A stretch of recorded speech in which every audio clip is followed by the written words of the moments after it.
दोस्तों, अगर आपका bank account state bank of India में है तो ये वीडियो आपके लिए बहुत जरूरी है, क्योंकि 1 जून 2026 से पासबुक जो होती है उससे जुड़े 5 नए नियम लागू हो गए हैं। और अगर आपने समय रहते इन नियमों को नहीं समझा तो बैंक में आपका काम रुक सकता है। सोचिए, आप बैंक पहुंचे, पासबुक अपडेट करवानी थी आपको, लेकिन कर्मचारी ने साफ कह दिया, सर अब ये काम पहले मशीन से होगा, या फिर आपको अब नई पासबुक चाहिए। लेकिन बैंक ने कहा इसके लिए चार्ज देना पड़ेगा। और सबसे बड़ी बात, अगर आपकी केवाईसी अपडेट नहीं है तो कई बैंकिंग सेवाएं प्रभावित हो सकती है, रुक सकती है। तो आखिर ये 5 नए नियम क्या लागू हुए हैं? क्या पुरानी पासबुक बंद हो जाएगी? क्या अब बैंक में एंट्री नहीं होगी? क्या सीनियर सिटीजन को भी परेशानी होगी? और सबसे जरूरी, इन नियमों से आपका फायदा होगा या नुकसान होगा? तो ये सारी चीजें देखो मैं आपको समझाने वाला हूं। अगर आपका अकाउंट एसबीआई में है तो वीडियो बहुत महत्वपूर्ण है, बहुत बड़ी अपडेट है। अगर आपके पास पासबुक है एसबीआई की तो पूरी वीडियो देख लेना। तो दोस्तों, सबसे पहले बात करते हैं केवाईसी की। देखो, केवाईसी सबसे महत्वपूर्ण है हो गई है अब बैंक में। केवाईसी का मतलब होता है कि बैंक के पास आपकी पहचान और पते की सही जानकारी होनी चाहिए।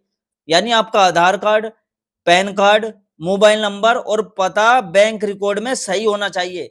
अगर आपने कई साल से केवाईसी अपडेट नहीं करा है तो बैंक आपसे दस्तावेज दोबारा मांग सकता है, दोबारा जमा कराने के लिए आपको कह सकता है। और अगर केवाईसी आपकी लंबित है तो पासबुक अपडेट करने में आपको दिक्कत हो सकती है। ना तो आपकी पासबुक में एंट्री होगी और ना ही मशीन में काम करेगी पासबुक। तो कुछ मामलों में क्या होगा, पैसा निकालने या जमा करने में भी दिक्कत हो सकती है। इस चीज का ध्यान रखना। इसलिए अगर आपके मोबाइल पर केवाईसी अपडेट करने का मैसेज आया है तो उसे नजरअंदाज मत कीजिएगा। दूसरा नियम उन लोगों के लिए है जो अपना बैंक खाता लंबे समय तक इस्तेमाल नहीं करते। मान लीजिए आपने एसबीआई में खाता खुलवाया था, लेकिन कई महीने या साल हो गए उसमें आपने कोई लेन देन नहीं किया, ना तो आपने उसमें पैसा जमा किया ना निकाला। ऐसे में बैंक क्या करता है, खाते को इनएक्टिव कर देता है या डोरमेंट घोषित कर देता है। इसका मतलब ये होता है कि खाते से कुछ जो सुविधाएं है वो बंद कर दी जाती है। अगर आप लेन देन नहीं करोगे तो पासबुक आपकी अपडेट नहीं होगी, पैसे निकालने में दिक्कत होगी और खाते को दोबारा चालू कराने के लिए आपको बैंक जाना पड़ेगा। इस चीज को ध्यान रखना, ध्यान से समझ लेना इन चीजों को। तीसरा नियम भी बहुत काम का है और ये आपकी पासबुक में जो छपने वाली एंट्री है उससे जुड़ा हुआ है।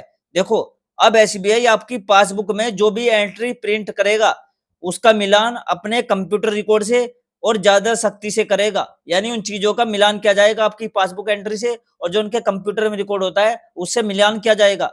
आसान भाषा में समझे तो पासबुक में वही जानकारी छपेगी जो बैंक के सिस्टम में दर्ज होगी। इससे फायदा ये होगा कि अगर किसी लेन देन में गलती हो गई है, कोई रकम गलत दर्ज हो गई है या कोई ट्रांजैक्शन छूट गया है तो वो जल्दी पकड़ में आ जाएगा। साथ ही धोखाधड़ी की जो संभावना है वो भी बहुत कम हो जाएगी। मान लीजिए आपके अकाउंट में 10,000 रुपए आए हैं लेकिन पासबुक में एंट्री नहीं दिख रही, या फिर आपने 2,000 निकाले लेकिन पासबुक में कोई दूसरी रकम दर्ज हो गई। ऐसे मामलों में अब बैंक रिकॉर्ड और जो पासबुक की जानकारी को है वो ध्यान से मिलाएगा ताकि कोई भी गड़बड़ी तुरंत पकड़ में आ सके। इसलिए जब भी आप पासबुक अपडेट कराओ तो जल्दी जल्दी पासबुक बंद करके घर मत आओ। 1-2 मिनट निकाल कर ध्यान से देखो कि सभी एंट्री सही है या नहीं।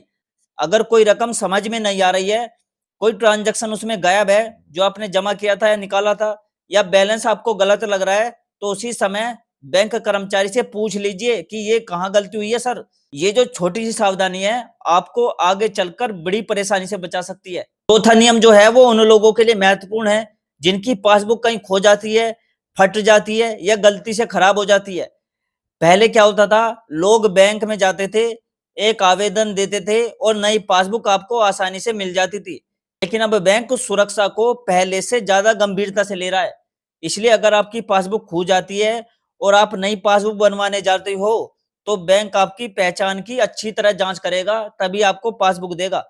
आसान भाषा में कहो तो बैंक ये सुनिश्चित करेगा कि नई पासबुक बनवाने वाला जो व्यक्ति है वो वास्तव में उसी खाते का असली मालिक है या नहीं।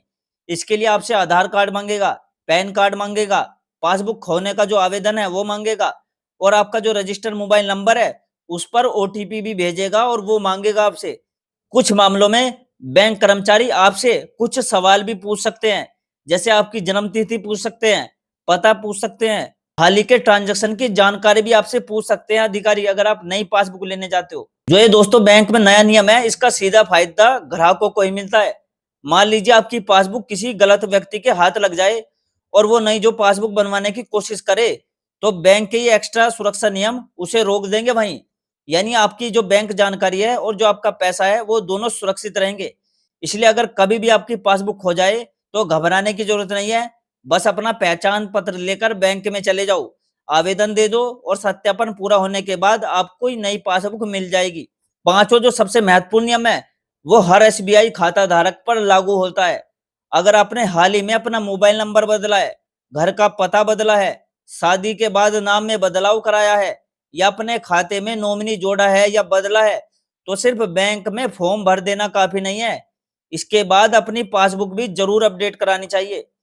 बहुत से लोग ये गलती कर देते हैं कि वे बैंक में जानकारी बदलवा लेते हैं, लेकिन पासबुक अपडेट नहीं कराते।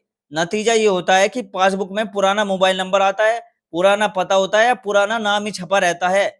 बाद में जब किसी सरकारी योजना, पेंशन, लोन, बीमा या किसी अन्य दस्तावेज के लिए पासबुक की कॉपी जमा करनी पड़ती है, तो जानकारी फिर मेल नहीं खाती और वहीं पर काम आपका अटक जाता है। मान लीजिए आपने नया मोबाइल नंबर बैंक में अपडेट कराया, लेकिन पासबुक में अभी भी वो ही पुराना नंबर दिख रहा है।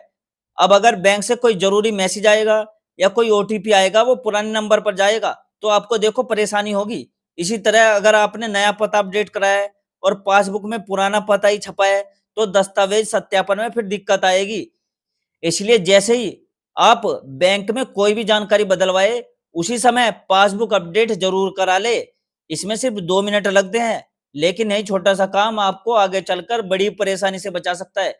अगर मैं सरल शब्दों में आपको बताऊं, तो बैंक रिकॉर्ड में बदलाव कराने के बाद पासबुक अपडेट कराना उतना ही जरूरी है जितना दवा लेने के बाद उसका पूरा कोर्स करना है।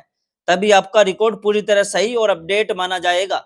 अब सवाल आता है कि आपको अभी क्या करना चाहिए। सबसे पहले तो अपनी पासबुक अपडेट करा लो। उसके बाद ये देखो कि केवाईसी आपकी पूरी है या नहीं, मोबाइल नंबर सही है या नहीं, ये भी जांच लो। अगर कोई पुराना खाता इस्तेमाल नहीं कर रहे, तो उसकी स्थिति पता कर लो। और अगर पासबुक में कोई गलत एंट्री दिखाई दे, तो तुरंत बैंक में शिकायत करो कि सर जी ये तो गलत एंट्री है। दोस्तों, जो ये जानकारी है खास तौर पर पेंशन वालों के लिए, वरिष्ठ नागरिकों के लिए, स्टूडेंट के लिए, गृहिणियों के लिए और उन लोगों के लिए बहुत जरूरी है जो आज भी पासबुक पर ही भरोसा करते हैं।